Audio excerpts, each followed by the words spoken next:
हाँ जी।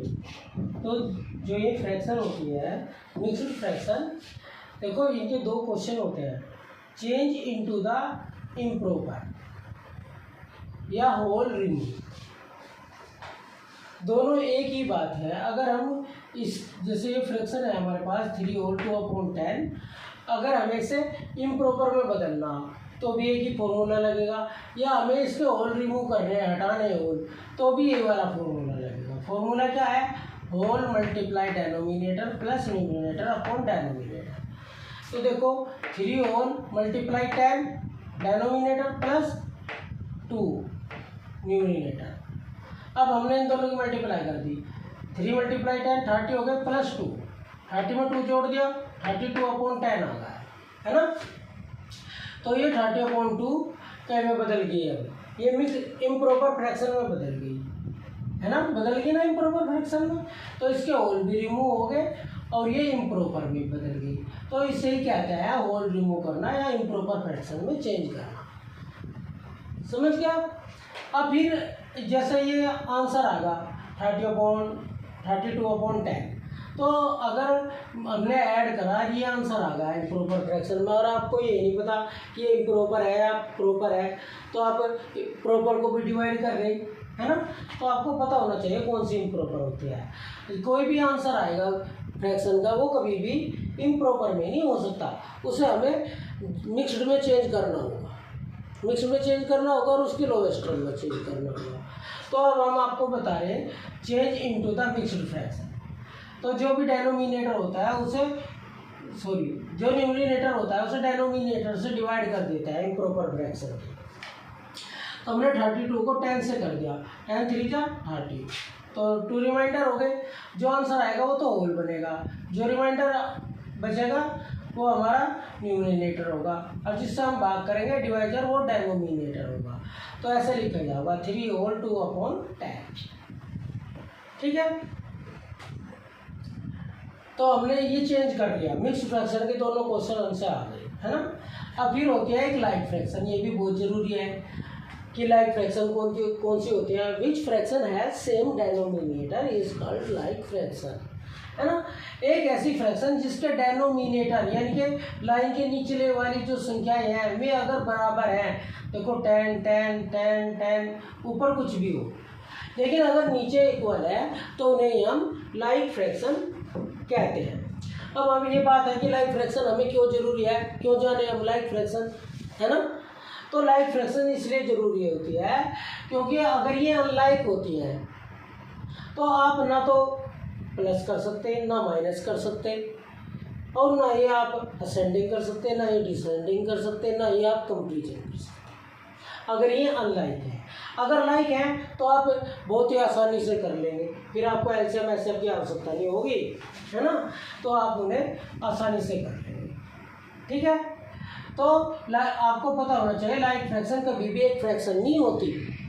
Like fraction 2 या 2 से अधिक फ्रैक्शन ही लाइक फ्रैक्शन कहलाती है ना, होती है। अनलाइक फ्रैक्शन जैसे 7/10 है, 9/15 है, 5/8 है, तो आप देख रहे हैं कि किसी के भी डेनोमिनेटर सेम नहीं है, तो ये अनलाइक फ्रैक्शन है। अगर अनलाइक फ्रैक्शन है, आप प्लस करना चाहते हैं, माइनस करना चाहते हैं, असेंडिंग डिसेंडिंग करना चाहते हैं, कंपेरिजन करना चाहते हैं, तो आप कुछ नहीं कर सकते जब तक कि आप इन्हें लाइक में चेंज नहीं करेंगे। अनलाइक को सबसे पहले लाइक में चेंज करना होगा, और इन्हें लाइक फ्रैक्शन में चेंज करने के लिए आपको इनका एलसीएम लेना होगा। इसलिए आप पे एलसीएम आना ही चाहिए, एलसीएम लेना। अगर आप बिना एलसीएम के आप फ्रैक्शन करना चाह रहे हैं तो फिर मुश्किल हो जाएगी आपकी। ठीक है जी। तो आपको पता चलेगा कि अनलाइक फ्रैक्शन कैसी होते हैं और लाइक फ्रैक्शन कैसी होती है। एक होती है हमारी इक्विवेलेंट फ्रैक्शन। इक्विवेलेंट फ्रैक्शन को हिंदी में कहते हैं समतुल्य भिन्न, है ना। जैसे 3/10 है, इसकी अगर हमें समतुल्य भिन्न लिखनी, इक्विवेलेंट फ्रैक्शन लिखनी, तो हम ऐसे लिखते चले जाएंगे 3 2 6 3 3 9 3 4 12 10 2 20 3 30 और 4 40। तो ये इसकी इक्विवेलेंट फ्रैक्शन है। इक्विवेलेंट क्या होता है? इक्विवेलेंट का मतलब होता है बराबर। क्या होता है? बराबर, है ना। तो तो ये तो सब अलग अलग है, तो बराबर कैसे हुई? कैसे कह सकता है कि हम ये इक्विवेलेंट फ्रैक्शन है? अगर आप इन किसी भी संख्याओं को इनकी अगर लोएस्ट टर्म में करेंगे तो आपको सबका आंसर 3/10 ही प्राप्त होगा, इसलिए इक्विवेलेंट फ्रैक्शन है। देख लीजिए, अगर आप 12 का और मान लीजिए 9 का 10 30 का आप एलसीएम लें तो क्या आ जाएगा? 3 आ जाएगा। अगर आप इसे 3 से डिवाइड कर दें, 3 से आप इसे डिवाइड कर दें, 3 3 जा 9 और 3 10 जा 30 आ गया ना 3/10। देखो ये 3/10। अगर आप इसे 4 से डिवाइड करते हैं, या अगर आप इनका एलसीएम लेंगे सॉरी एचसीएफ, अगर आप 12 और 40 का एचसीएफ लेंगे तो क्या होगा? 4 आ जाएगा। अगर 4 से आप इसे डिवाइड कर रहे हैं, 4 3 जा और 4 10 जा आ गया ना यही 3/10। तो इसलिए कहते हैं ये इसकी समतुल्य भिन्न होती है, यानी कि इक्विवेलेंट फ्रैक्शन होती है ना, जिनके भी लोएस्ट टर्म इक्वल आ जाए, एक जैसा आ जाए, जो किसी से ना कटे। आप ऐसे भी देख सकते हैं, देखो 3/10 किसी टेबल में नहीं आता, तो इसलिए इसकी लोएस्ट टर्म है। अब देखिए, लोएस्ट टर्म सिर्फ मल्टीप्लाई करके नहीं आता, डिवाइड करके भी आ जाता है। जैसे 10/20 है, अगर आप इसे 2 से डिवाइड कर दें तो क्या आगा? 5/10। तो ये इसकी इक्विवेलेंट फ्रैक्शन है। और 5/10 को आप अगर 5 से डिवाइड कर रहे तो 1/2 आएगा। तो ये सारी इक्विवेलेंट फ्रैक्शन है तीनों। और इक्विवेलेंट फ्रैक्शन के आधार पर हमसे 2-3 क्वेश्चन और पूछे जाते हैं, जैसे कि ये वाले, न्यूमरेटर में ब्लैंक है, डेनोमिनेटर में है। तो ये एक तो होता है मल्टीप्लाई करके आंसर आता है इनके। देखिए 5 6 जा 30 और 6 6 जा 36, इसका आंसर 36 आ गया। ऐसे नहीं, ऐसे निकालते हैं आप। या 2 5 जा 10, 5 आ गया, 5 6 जा 30, तो यहाँ 30 आ गया। तो ऐसे आप निकाल लेते हैं। अब ये वाला देखिए, अगर हम इसे उल्टा करेंगे, 5 से हम 10 को डिवाइड करेंगे, 5 2 जा 10 है ना। अब इसकी मल्टीप्लाई हम इसमें कर देंगे, क्या आया? 2, तो 6 हो जाएगा। इधर 6 आ गया है ना। इसे हम इससे डिवाइड कर देंगे, क्या आ गया? 4 8 जा 32 है ना, और 4 8 जा 32, 8 8 जा 64, तो यहाँ 64 आ गया है ना। ये तो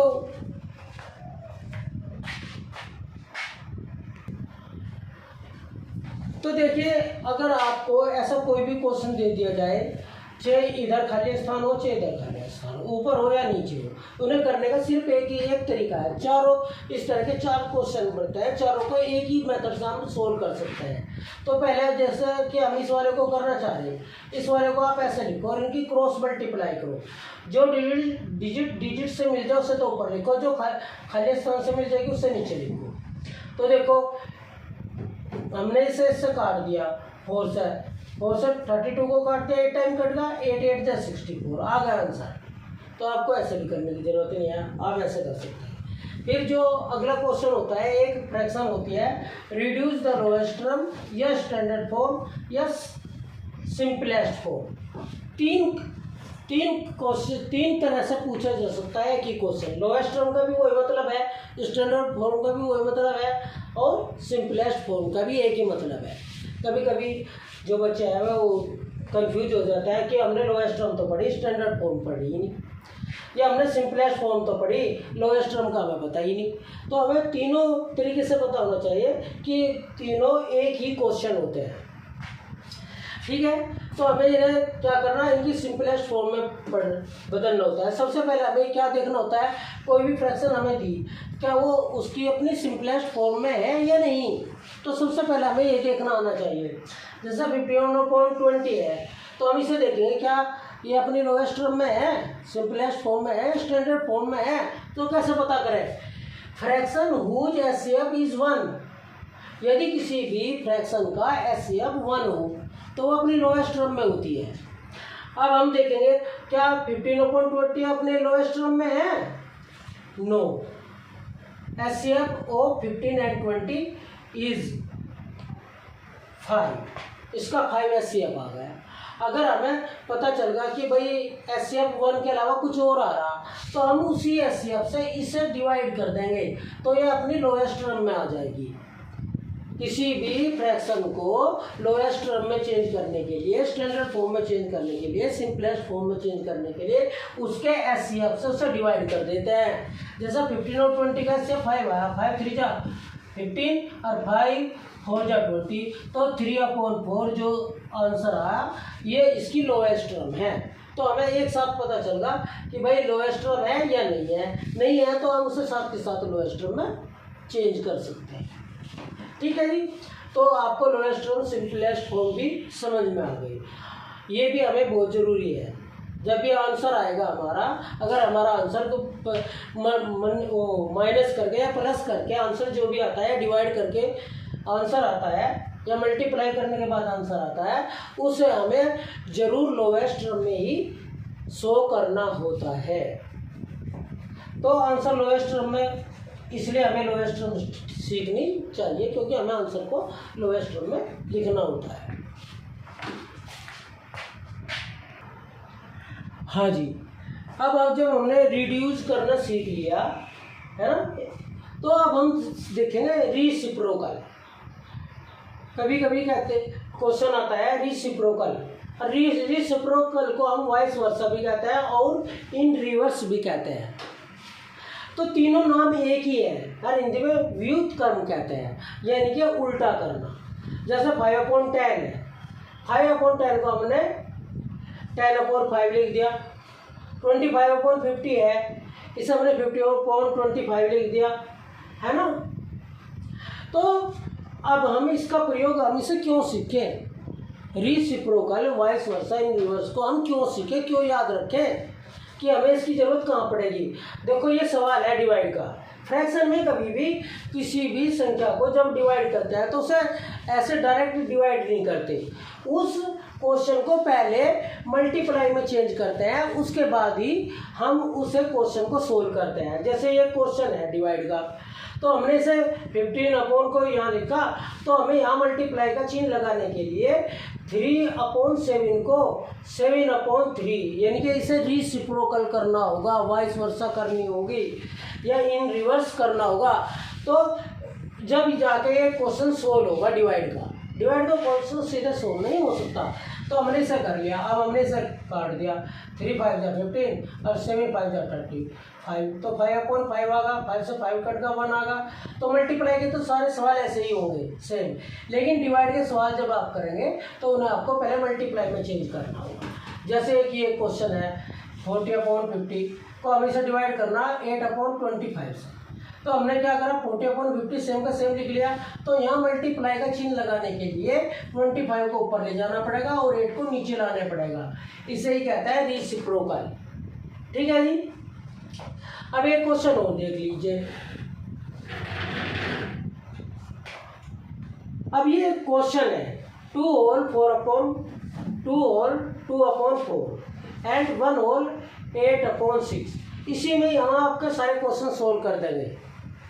इसी क्वेश्चन से हम आपको प्लस करना सिखा देंगे, इसी क्वेश्चन से हम मल्टीप्लाई करना सिखा देंगे, इसी क्वेश्चन से हम आपको असेंडिंग और डिसेंडिंग करना सिखा देंगे, इसी क्वेश्चन से हम आपको कंपैरिजन करना सिखा देंगे। सारे क्वेश्चन, पूरी फ्रैक्शन हम इसी में ही सोल्व कर देंगे आपका सारे क्वेश्चन। देखो डिवाइड और मल्टीप्लाई हम आपको यहाँ सिखा चुके हैं। ठीक है, तो देखो अगर कोई भी आपके पास ऐसे नंबर दे दिया, आपको कोई भी फ्रैक्शन दे दिया और उसे कहा कि भाई इसे सोल्व करो, इसे नु बताओ इनमें कौन सी छोटी है कौन सी बड़ी है। तो सबसे पहले हमने देख लिया, सबसे पहला काम क्या होगा हमारा, होल को रिमूव करना। अभी हमने ऊपर होल रिमूव करने सीखे थे, तो करो 4 2 जा 8 और 2 10 10/4 आगा। अब इसे करो 6 1 जा 6 और 6 8 14 14/6 आगा। सबसे पहला अगर आपको कंपैरिजन करना, प्लस करना, माइनस करना, असेंडिंग करना, डिसेंडिंग करना, कुछ भी करना, सबसे पहले आपको होल ही रिमूव करने आने चाहिए। होल रिमूव कर लिए, होल रिमूव करने के बाद में क्या करेंगे आप, देखो ये अनलाइक फ्रैक्शन है, यहाँ 4 है यहाँ 6 है, लाइक नहीं है अनलाइक है, तो हमें इसे पहले लाइक में बदलना होगा। लाइक में बदलने के लिए सबसे पहले क्या करेंगे, हम एलसीएम लेंगे, इन्हें इन्हें लाइक में करने के लिए हम एलसीएम लेंगे। तो 6 और 4 का हमने एलसीएम ले लिया, क्या आ गया 12। 12 जब आ गया तो हम इस 12 को इसी संख्या के नीचे लिखते हैं एक लाइन खींचने के बाद। फिर क्या करते हैं, इस 12 को 4 से डिवाइड करते हैं और जो ऊपर वाले न्यूमरेटर होता है इससे मल्टीप्लाई करते हैं। इसे भी ऐसे करते हैं, इस 12 को 6 से तो डिवाइड करता है, जो 14 है ऊपर इससे मल्टीप्लाई करते हैं। सबके लिए यही होगा, प्लस कर रहे, माइनस कर रहे, असेंडिंग कर रहे, डिसेंडिंग कर रहे, सबके लिए इतना काम जरूर होगा। ठीक है, तो आपने करा, देखो 12 को आपने डिवाइड कर दिया, 3 आगा है, 10 सेम का सेम आगा। पहले 12 को आपने 6 से डिवाइड करा, 2 आगा, 14 आगा, है ना, अपॉन होगा 10 3 जा 30 होगा और 14 2 जा 28 होगा अपॉन 12। तो ये इसका एल्सियम आगा, ये हमने सोल्व कर लिया। अब देखो 30 अपॉन 12 और 28 अपॉन 12, तो इनमें कौन सा बड़ा है, 30 अपॉन 12 बड़ा है, यानी कि 2 होल 4 अपॉन 8 ये वाली बड़ी है और ये वाली छोटी है। तो आपको कंपैरिजन करना आ गया, कैसे कंपैरिजन करते हैं, तो पहले इसमें होल खोलने के बाद या एल्सियम लेने के बाद तभी ये ऐसा होगा। तो इतना तो सब में करना ही पड़ेगा, सभी क्वेश्चनों में इतना ही करना पड़ेगा, असेंडिंग हो डिसेंडिंग हो यहाँ तक का। तो आपको उसके बाद आप इसे प्लस करो, माइनस करो, असेंडिंग करो, डिसेंडिंग करो, ये सब आपकी इच्छा है। तो हमने ये कर लिया, आपको पहले हमने कंपैरिजन करके दिखा दिया, अब हम आपको इसे माइनस करके दिखा रहे हैं। इसी क्वेश्चन को हमने यहाँ ले लिया, 30 में से 28 गया, 2 अपॉन 12 आगा, और 2 अपॉन 12 जब आ गया आंसर, तो भाई हमें से लो है, ये प्रॉपर फ्रैक्शन है, हमने देख लिया भाई प्रॉपर फ्रैक्शन है, तो हम इसे डिवाइड नहीं कर सकते, ये मिक्स फ्रैक्शन में चेंज नहीं होने की है। तो हम क्वेश्चन को ऐसे नहीं छोड़ सकते, इसे इसके लोएस्ट टर्म में चेंज करना होगा। तो हमें यहाँ किसकी जरूरत पड़ी, एचसीएफ की। तो हमने 2 और 12 का एचसीएफ ले लिया, तो 2 आ गया, तो 2 से हमने इन दोनों को डिवाइड कर दिया, 1/6 आंसर आ गया। तो ये इसका माइनस हो गया। अब हम इसे ही प्लस करके दिखाएंगे आपको। तो इतना तो सब में जरूरी था, 30 और 28 को हमने क्या करा, ऐड कर दिया, तो 58/12 आगा। अब देखो हमने इम्प्रॉपर फ्रैक्शन की जरूरत क्यों पड़ी, हमने पहचान लिया भाई ये तो इम्प्रॉपर फ्रैक्शन है। क्यों है, क्योंकि इसका न्यूमरेटर बड़ा है, डिनोमिनेटर छोटा है। तो अब हम इसे आंसर को हम कभी भी इम्प्रॉपर फ्रैक्शन में नहीं छोड़ सकते, आंसर को हमें मिक्सड में चेंज करना ही होगा अगर इम्प्रॉपर है।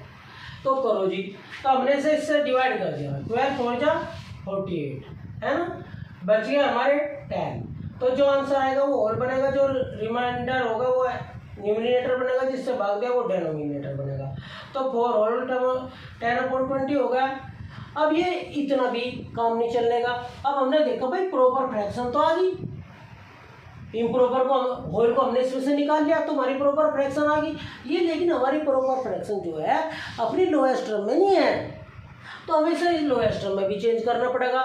तो हमने 10 का 12 का एचसीएफ ले लिया, इन दोनों का एचसीएफ आ गया हमारा 2 है ना।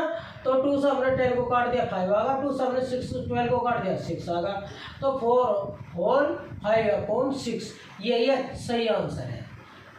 आंसर यही आना चाहिए, जो फ्रैक्शन होगी वो हमारी हमेशा अपनी लोएस्ट टर्म में होनी चाहिए। तो इसलिए हमें लोएस्ट टर्म भी सीखनी चाहिए। ठीक है जी, नहीं हो रहे और भाई तो भाई देखिए, तो हमने इसे ऐसे कर लिया, तो हम पे कंपैरिजन भी निकालना होगा, माइनस निकालना होगा, प्लस निकालना होगा। तो अब हम इसे असेंडिंग डिसेंडिंग कर सकते हैं, कितनी भी संख्या हो उनका ऐसे वैसे ही लेकर यहाँ तक का काम सबका सेम रहेगा। तो फिर आप उन्हें असेंडिंग डिसेंडिंग में कर सकते हैं। तो देखिए, तो हमें पता चल गया, यहाँ से हमने कंपैरिजन देख लिया, तो 30/12 बड़ी थी और ये छोटी थी, तो 1 होल 8/6 सब में छोटी है, और 2 होल 2/4 बड़ी है। तो ये असेंडिंग हो गया। अब हमने इसे सबसे बड़ी को शुरू में लिया है, उसके बाद में हमने छोटी लिया है ना। तो ये हमारा इसी तरीके से असेंडिंग और डिसेंडिंग। अब देखिए, इसमें हम आपको जो डेसिमल संख्याएं होती हैं उन्हें फ्रैक्शन में बदलना भी सिखा रहे हैं।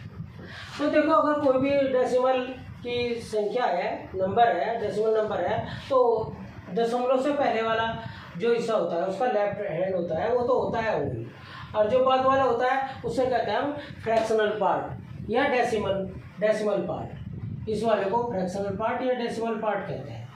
तो ये तो बन जाएगा हमारा, ये होल पार्ट है तो ये तो हमारा होल बन जाएगा। अरे जो हमारा डेसिमल पार्ट है इसे हम लाइन के ऊपर लिख के न्यूमरेटर बनाएंगे, और जो पॉइंट है पॉइंट का 1 लगा के, पॉइंट का जितने अंक है उतनी 0 लगा देंगे, 1 2 3, तो 3 लगा दी। तो ये हमने इसे जो डेसिमल नंबर है उसे हमने फ्रैक्शनल नंबर में चेंज कर दिया, फ्रैक्शन में चेंज कर दिया। तो 35 होल टू 261/1000 आ गए, है ना। अगर आपको इसे ऐसे करना तो इसमें होल पार्ट नहीं है तो हम इसका न्यूमरेटर बना लेंगे, पॉइंट का 1 लिख के, पॉइंट का 2 डिजिट है तो 2 0 लगा देंगे, ठीक है। मान लीजिए अब आपको कोई फ्रैक्शन दे दी, आपको उसे डेसिमल में चेंज करना, तो जितनी 0 यहाँ 1 के आगे हो उतने ही प्लेस पर पॉइंट लगा दो। इस संख्या को सेम की सेम लिखो, 1 0 है तो 1 प्लेस पर पॉइंट लगा दिया। देखो इसमें 2 0 है तो यहाँ 2 प्लेस पर पॉइंट लगा दिया। इसमें 3 0 है तो हमने यहाँ 6 और 3 प्लेस पर पॉइंट लगा दिया। जितनी 0 उतने ही प्लेस पर हम पॉइंट लगा देंगे, ठीक है। अगर हमें इस नंबर डेसिमल नंबर को उसमें लिखना, शब्दों में लिखना, वर्ड्स में लिखना, तो इसे ऐसे लिखेंगे। पहले तो होल पार्ट लिखेंगे 325, इसे तो हम ऐसे लिखते हैं होल पार्ट को 325। फिर पॉइंट लिख रहा तो पॉइंट लिखेंगे, फिर लिखेंगे 605। तो जो डेसिमल पार्ट होते हैं उन्हें ऐसे ही लिखते हैं, यानी कि 6 का 6, 0 का 0, 5 का 5। तो स्टूडेंट अगर आपको ये वीडियो अच्छी लगी तो आप हमारे चैनल को लाइक करें, सब्सक्राइब करें, है ना। और इसमें से कोई भी चीज़ आप ध्यान रखें, हटा नहीं सकते, ऐड कर सकते हैं। जो इसमें बताया गया, जो भी टॉपिक आपको दिए गए, वे सब आपको आने ही चाहिए अगर आप फ्रैक्शन सोल्व करना चाहते हैं। Thank you for watching this video.